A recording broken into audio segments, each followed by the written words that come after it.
Welcome into Candlestick Chronicles, a 49ers podcast on the Blue Wire Podcast Network. I'm Kyle Madsen. I write about the 49ers over at NinersWire.com, part of the USA Today Sports Media Group. Joining me right now, Chris Biederman of the Sacramento Bee. And before we jump into 49ers talk, we got to talk about our friends over at Lamb Chops.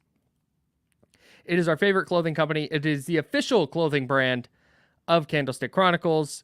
SGLambchops.com is the website. You can follow them on Instagram at SGLambchops for a look at all the latest styles. If you're watching the video on YouTube, I'm wearing a Lamb Chops hoodie right now. A little more understated, just a little Shepherd's Good logo on the chest. Very dope. One of my favorite hoodies. One of my most comfortable hoodies, right up there with my other Lamb Chops hoodies, the gray one that you'll see us wear from time to time. You can get those now at SGLambchops.com. Use promo code Candlestick20 for 20% off your order today. The most important thing, Kyle, what is it? You're going to have to refresh my memory. It's looking dope. And you do that with Lamb Chops. Thank you. Many do say that. I love when you quote Benjamin Franklin. It's sglambchops.com. We're also sponsored by Cooperage Brewing. Shout out to the homies over at Cooperage. CooperageBrewing.com is the website. Go there. Click on beers. Click on order now. And you can get a case of beer sent to your door. If you're 21 and over and in the state of California, they will send it right to your door. It is the single best way to acquire beer. All of the Cooperage beer is delicious, including, Chris, the Candlestick Chronicles Hazy IPA. My very favorite hazy. Everyone's favorite hazy. I would venture to say probably the best can in the game, particularly if you're a 49ers fan. Be the envy of all of your friends at the tailgate. Bust out a Candlestick Chronicles hazy and go to Cooperage and go to wherever you can get Cooperage because we know the beer is awesome. And we would put the beer up against anything. Any of them. Bar none. That's right. Bar none. CooperageBrewing.com. Get yours today. All right. Let's talk about some residual 49ers Brown stuff and get some injury updates here. Let's go. Feels like the Niners dodged a bullet a little bit on the injury front. I mean, sure. The fact that it's been reported, Kyle Shanahan sort of hinted at it in his conference call with reporters on Monday, but it was Adam Schefter doubled down and reported that they're not expecting to miss Trent Williams, Christian McCaffrey, Deebo Samuel. Is there another one? No, that's it. Is Dre Greenlaw going to come back? We still don't know. So those guys are. Shanahan said in his conference call Monday that they expect Greenlaw to be back this week. Okay, so it sounds like, to your point, they dodged a bullet in terms of like none of these injuries feel like long-term issues. But that can change, right? Like Dre Greenlaw's status last week took a turn for the worse at practice at some point, and he had to miss Sunday's game. So I wouldn't say it's set in stone that these guys are going to play. And honestly, if they're not 100%, the game's on turf, they can probably beat the Vikings without all of those guys, I would say. Like, you obviously would like one or two of them to play, but they should be able to beat the Minnesota Vikings without all three of them. I mean, you'd think so. They don't have Justin Jefferson. That's a good point. They do have Jordan Addison though. Sure. Fight on. I would make the point that the Niners should be able to beat him, but you know, like it's going to be a hard game. Like winning in Minnesota is not super easy. Kirk Cousins is having a nice year, so like I'm not trying to dismiss the game outright. Kirk Cousins is going to be auditioning for his future team. Possibly. Maybe it's Kirk Cousins' last game with the Vikings. Do you think anyone will talk about that this week? The Kyle Shanahan Kirk Cousins connection. I just want to make sure we're getting out in front of it. I don't think so. This isn't 2017. But again, we can never rule it out. The air of inevitability of Kirk Cousins playing for Kyle Shanahan at some point before both of them are out of the league. We just cannot rule it out. It's just, look, Brock struggled last week. If he struggles again this week and Kirk Cousins lights it up, trade deadline's coming. Kirk Cousins, Brock Purdy's backup in 2025. Yes or no? Who says no? No, but I just think, you know, like they dodged a bullet in terms of it not being serious with those guys. But I think they should exercise a little bit of caution. Like just it's not a must-win game. You'd much rather have them healthy. And like, even if you could sit one or two of them. Like if they sat Christian McCaffrey for the next 2 games and then had the bye week, like would that be the worst decision? Like you have Elijah Mitchell, who's been hardly used at all it this would. year. I don't You want to think say it that would would be a the worst terrible decision. Not necessarily terrible, but you have to beat Minnesota. And then you have the Bengals in week 8. Yeah. On a short week, by the way, since they play on Monday. I don't, with the Bengals coming off their bye week, with how well the Lions are playing, with the Eagles there in the mix, I just don't think you can afford to just give up on games. Yeah, And I'm not saying give up, is ostensibly what you're doing if you're just sitting Christian McCaffrey and going, okay, you figure it out, and we'll see in week 10. I don't think you can do that. Yeah, I mean, maybe I would feel. I see what you're saying. I just like Christian McCaffrey being healthy in December and January is far more important than him being healthy in October. Sure. And I think they have the dudes, they have the offense, they absolutely have the defense to where even if the offense isn't 100% and the offense can only get you 20 points, you'd feel good enough that the defense could still win you that game in Minnesota against a team without Justin Jefferson. Yeah, but if it's so, Matt Mayoka reported on Tuesday morning that it's a pain tolerance thing for McCaffrey, or they believe it's a pain tolerance thing. And if that's the case, then he gets the week off from practice until Friday, or just does limited work all week, plays Monday, plays Sunday, and then gets the bye. If it really is just a pain tolerance thing, they have drugs for that. That's true. But but at the same time, I get what you're saying. Maybe he's not good to go this week, and they rout the Vikings by 40, and they go, "Hey, Elijah Mitchell looked great. Jordan Mason looked great. Ty Davis Price tore it up, and and then we don't think we need McCaffrey to beat the Bengals." So give them another week to rest. Maybe that's, but I don't think that's necessarily the thinking. I think they're looking at the standings at 3 teams sitting at 5-1 and knowing that they need to get the 1 seed. Yeah, no, you're right. You're right. But I like it being a short week going into the Bengals game would be part of the conversation for me. Because if you go and expend all your dudes and you come out of that game on Monday with those guys banged up or in a similar situation to where you're at today, and then you have the Bengals on a short week, then is that game going to be tougher on your guys overall than if you just said, no, let's just rest them. And then while some of the team is coming, or most of the team will be coming off the short week, you will have reinforcements coming who are a little bit more fresh. Yeah. No, I can see that for sure. But Kyle Shanahan is the type, and Ben Peterson is absolutely the type where, like, if they can play, they're going to play. Yeah. If there's one thing we know about Benny Pease, if the guys can put their pads on and helmet on, they're going to play. And I think now it's interesting because they didn't do that with Brandon Ayuk on Thursday Night Football this year. Yeah. And Shanahan kind of made it sound like if that was a Sunday, he would have played. But I think the fact it was probably the Giants played into it a little bit. But yeah. I don't know. You do get the extra day with it being a Monday night game. Yeah. So yeah, we'll see. I would bet they all play. I feel like there is a little bit of risk there.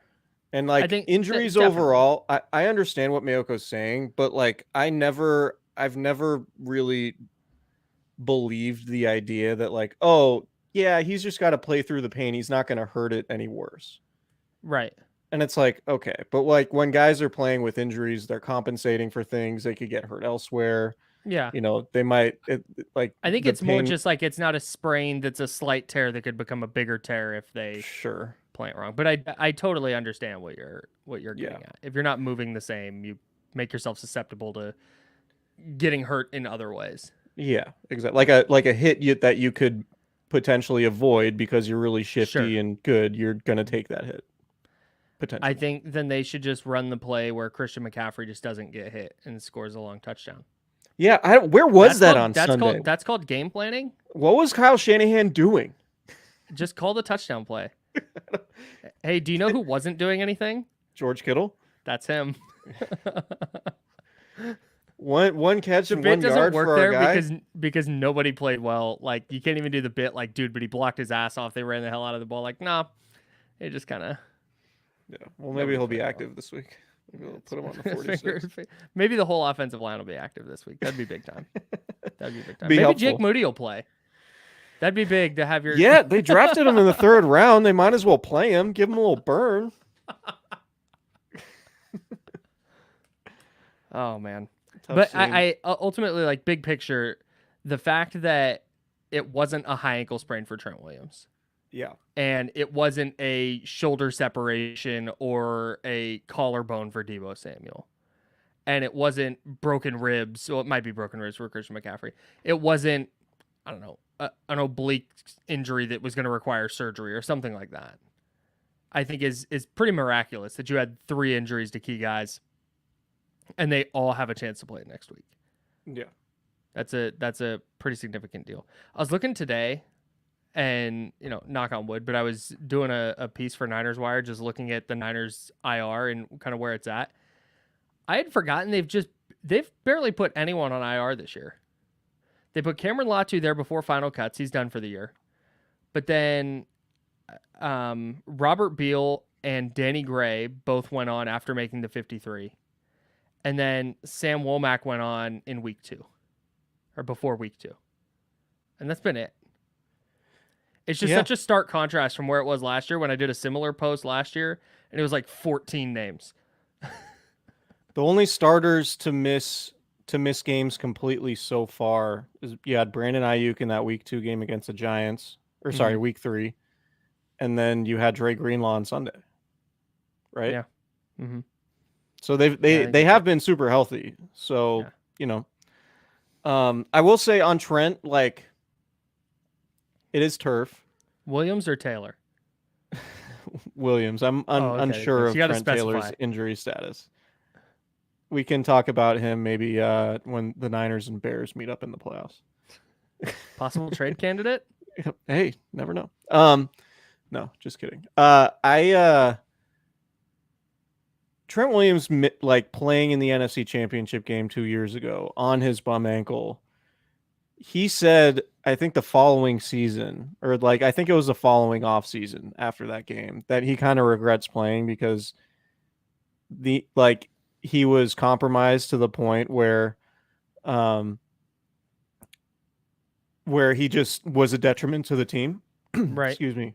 And so this doesn't seem like a high ankle issue, obviously, because Kyle Shanahan said that. And maybe, he ended up coming back and playing, and we don't know if that was like adrenaline or if he came home off the plane ride and then his ankle was far worse on Monday and today, Tuesday, from it. But like, I would exercise a little bit of caution there too. Because if Trent Williams' ankle is compromised on artificial turf and then he gets rolled up on again, or he takes a misstep and his ankles, like that, you do not want to have a high ankle sprain and Trent Williams out 4 to 6 weeks. Yeah. And I honestly, Trent Williams is such a dude. Did you see his response when he asked why, or when Trent Williams talked about why he played through the injury on Sunday? Yeah. And it was basically like, didn't want to feed Jalen Moore to Myles Garrett.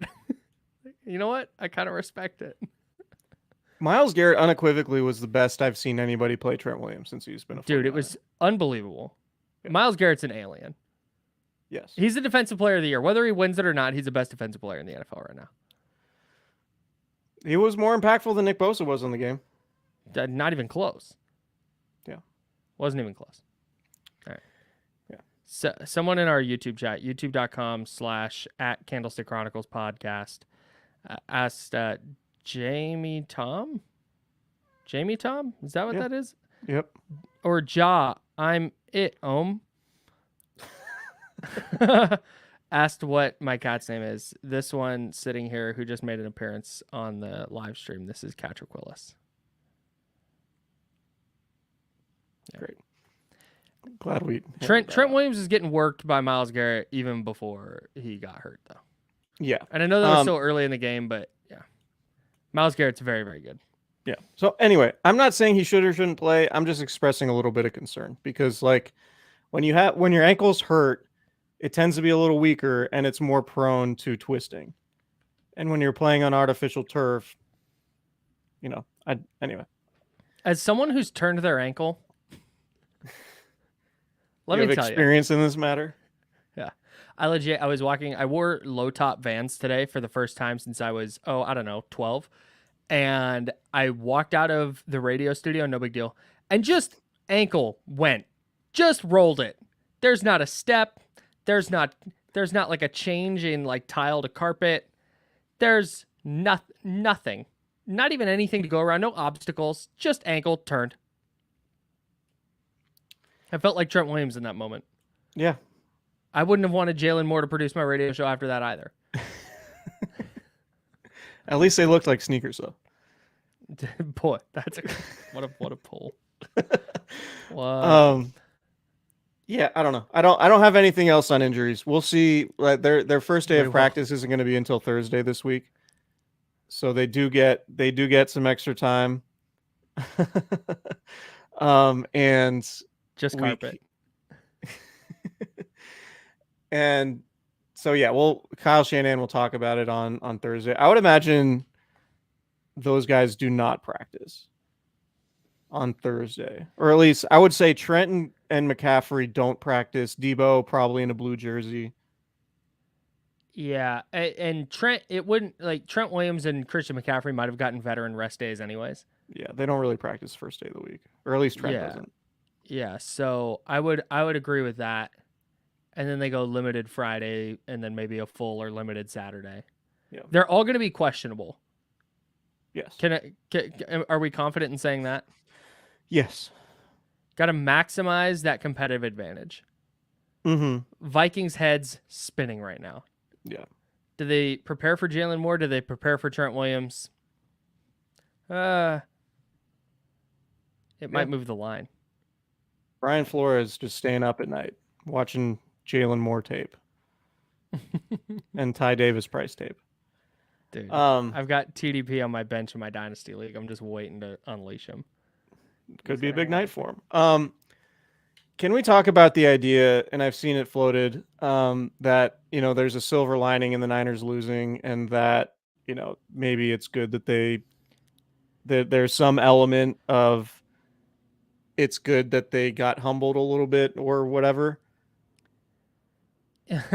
Sure. Okay. I don't buy it.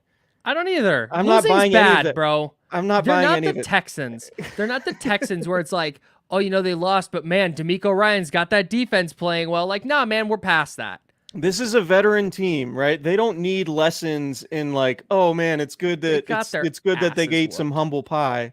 It's like, no, their quarterback, who we talked about as an MVP candidate last week, and said he's like the best quarterback the team has had since Steve Young. He had the worst game of his career. The offensive line, which is a weakness that we've highlighted throughout, was really exposed. They lost 3 All-Pros on offense, 2 injuries at various points in the game. Like, there is no silver lining like, oh, it was good that they went through that. Like, sure, are they more pissed off now going into Monday night? Fine, I guess. But like, this is a veteran-laden team with Super Bowl expectations.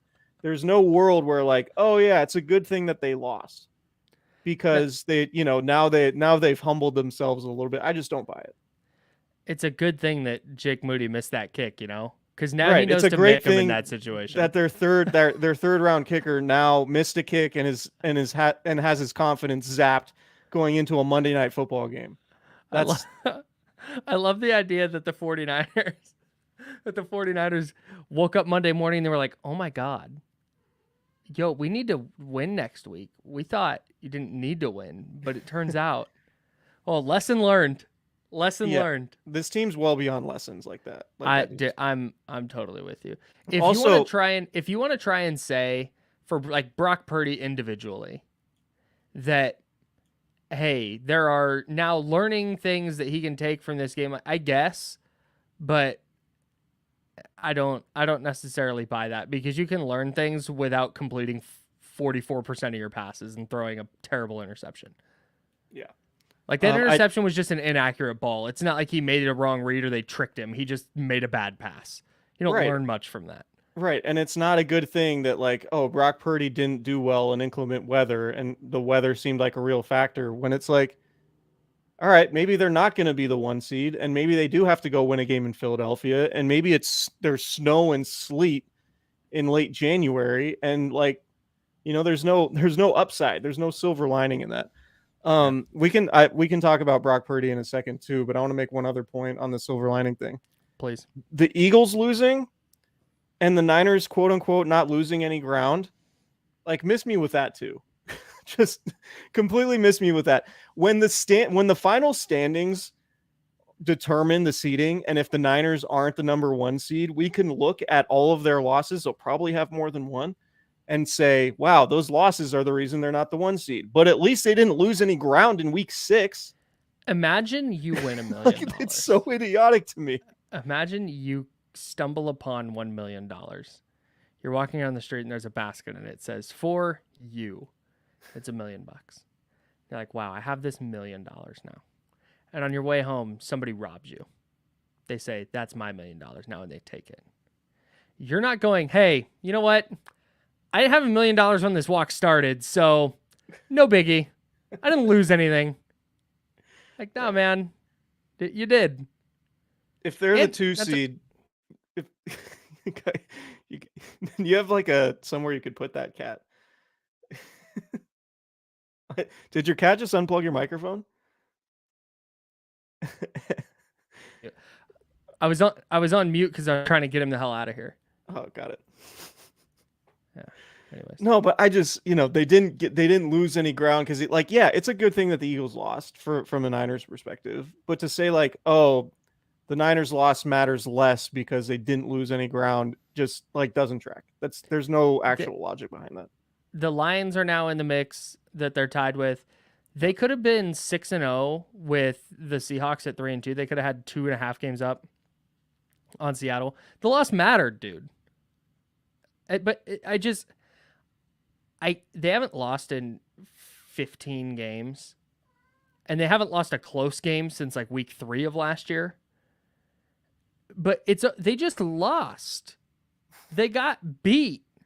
That happens in the NFL. Yeah. There doesn't need to be some big picture. They just go to next week now. They're not going to face another defense as good as the Browns, by the way. The Browns are by far the best defense in the league. Yeah, I think that's fair. I do think the Eagles potentially pose some similar problems up front. Like Jalen Carter, if he's healthy, could be a real problem. Up front, maybe, but I don't think they have the horses in the. They don't have the secondary. They don't have the secondary, and they don't have the linebackers. Yeah, for sure, 100%. But I agree with what you're saying, though. If Jalen Carter's in the backfield on every play, it might not matter. Yeah, but if it's just, I feel like if it's just the defensive line, and God, this is getting so far ahead of ourselves, but I feel like if it's just the defensive line, there's ways you can scheme around that if guys in the second and third level aren't as good. Yeah. And that's not to say the Eagles are bad. Like, they're not. The Eagles are awesome. But I think there are ways you can scheme around the Eagles in ways that you can't scheme around the Browns. Yeah, for sure. So, anyways. Hey, but at least they didn't lose any ground in week 6. Maybe it's a good thing they lost. Like, what? What are we talking about? Humble pie. That's crazy. This team needs it.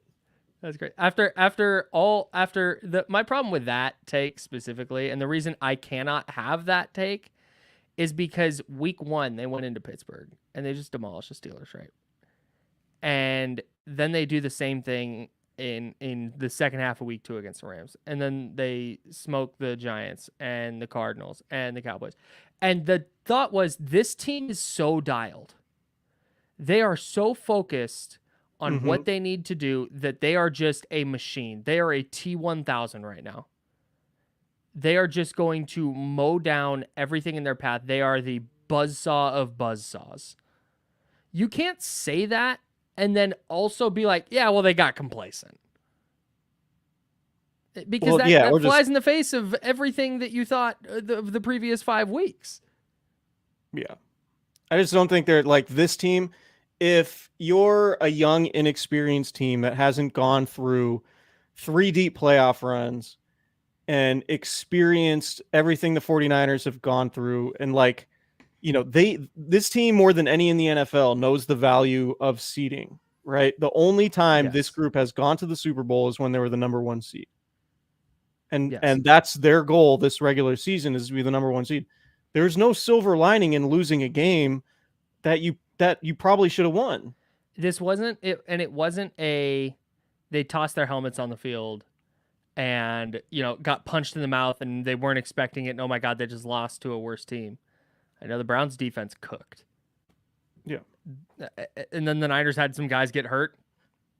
And then the Niners missed 2 field goals, and that's how you lose. It wasn't. I don't know. And I was also buy it. I was also surprised too, like, and we were texting about this before the game when the fight broke out, or the kerfluffle, the skirmish, the melee. Oh, nice, dude. Happened during warmups.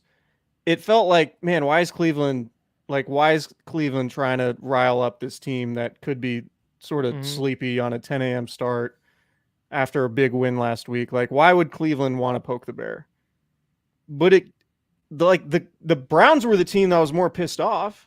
Yeah. The Browns were the team that played with more of an edge than the Niners did on Sunday.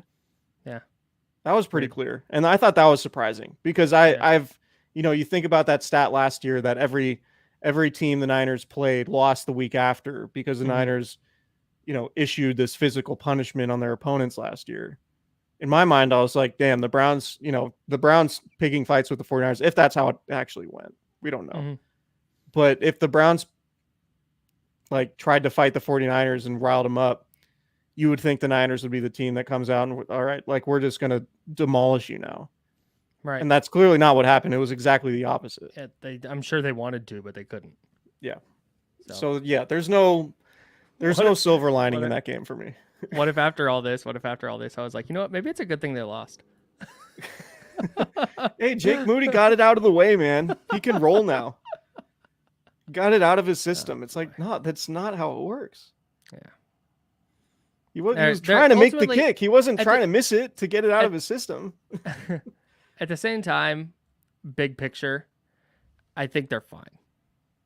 Oh, I think they're fine too. There was nothing that happened, and nothing that happened since, kind of digesting and rewatching, and there was nothing that happened in that game outside of their offensive line, but I've considered that a problem. That was always going to be a thing that was going to, if something was going to hold them back, that was going to be it. And that was just on display against the best defensive line in the league. But other than that, I don't think that Brock Purdy stinks now. No. I don't think they were never going to go undefeated. 100%. They were never going to go 17-0. So 100%. They lose games and losses are understandable. And I don't think it means that all of a sudden they're not capable of being the number 1 seed in the NFC. Yeah, I just do not got their think asses kicked in a week. Yeah, sometimes NFL teams just get whooped. That just happens. Yeah. But I do not think there's a silver lining in the loss. Of I agree. It's good that they got humbled. No, it's not. They tried to win. And they were rolling, to your point. Yeah. That's probably the best point of all of this that you made. They were rolling. They were this unstoppable force. And then they just got hit in the mouth. Yeah. They were this unstoppable force and went, not this week. Yeah. We need to humble ourselves. It's fine. It's okay to just say they lost one. It's okay. There doesn't need to be bigger than that. NFL teams lose all the time. Anyways. The Lions are good, dude. The Lions are good. Everything about the numbers and what you see, they got some dudes. Aiden Hutchinson just throwing it right in my face. I'm sure he's a huge listener of the pod, and you guys probably sent him the messages I've sent in the group chat. Yeah, before he started playing in the NFL. Yep, just playing with that chip on his shoulder. We hit up Tracy and Josh Dubow, and we're like, "Hey, get us the number for Aiden Hutchinson. Get us in the Michigan group chat of all the people who have ever gone to Michigan." You don't need phone numbers now. You just shoot them the DMs. Anyways, I thought he was a tryhard who was just like cleaning up sacks, Nah, he's good. like coverage He's sacks, good as but he's hell. legitimately a good player. Yeah. Also, speaking of good edge rushers, just since we're here, Bryce Huff from the Jets. I go to look at the edge rusher just rankings after every week and just kind of see where Nick Bosa lands. And Bryce Huff just very quietly awesome for the entire year. He's kind of a random guy having a great year. Just want to shout him out. All right. I got nothing. I got nothing else to say. My wife showed me a video that showed Hutchinson runs like Waluigi, and I can't unsee it. Yeah. Where he's trying to get her on the edge and he gets the going. Yeah. I get it. Big try hard vibes on that specific play. Big tryhard vibes. We will have a preview pod, potentially with a guest later in the week, talking 49ers and Vikings Monday Night Football. Hey, we have a Twitter account now, thanks to Kyle. Yeah, man. Well, thanks Started to a Elon Candle Musk, Cron. really. Started a Candlecron. It's at Candlecron? Candlecron, yeah. Candlestick Chronicles, no stick, no ickles. You should put that in the description. No stick. No stick, no ickles. I think that needs to be our first T-shirt. That's great. No stick, no ickles at Candlecron. Just a Candlecron on the front and on the back. I went to do Candlestick Chronicles, and it tells me that there's a 15-character limit. And I'm like, no. Some guy told me to go fuck myself who had a Twitter handle of 47 numbers. But he probably paid for a blue check mark. You know what? Strong point. Do you want me to pay $8 so we can have at Candlestick Chronicles? No, not really. Because the I stick and think nickels Elon's are got not enough worth, money. The stick and nickels are not worth $8 for me. Stick it. That's so funny. Hey, cats, that's your new names. Hey, Stick and Nichols. Yeah. So anyway, follow us on Twitter at Candlecron. I think I've been mostly dormant from Twitter. I still peruse it, but just not tweeting a whole lot or posting. Yeah, you're just or not whatever it firing is off takes like you used on to. X. But maybe now that we have one for the podcast, if you give me that login info, I can fire some takes off and get As long the as you don't mess it engagement up. numbers I'll mess it up. Come on, man. Who you talking to? I'm just like, hey, can you actually run those tweets by me? I just want to make sure they're like up to my standard. Right. Yeah, we have very high editorial standards here at Candlecron. No stick, no ickles. But yeah, follow us on, or I guess it's X, formerly Twitter. No, Twitter. It's Twitter. At Candlecron. If you've been rocking with us on YouTube since we started the YouTube channel at the start of the season, shout out to you guys. We've been streaming. We're still working on better ways to improve it and get the content out to more people. And as always, give us 5-star reviews wherever you listen to your podcast. We much appreciate it. It helps us out a ton. And hit that on YouTube, hit that subscribe button, the like button, the notification button, your phone, and everything will blow up when we go live. And we will, we'll talk to you guys later in the week. Hell yeah. Shout out. No stick, no ickles. No stick, no ickles.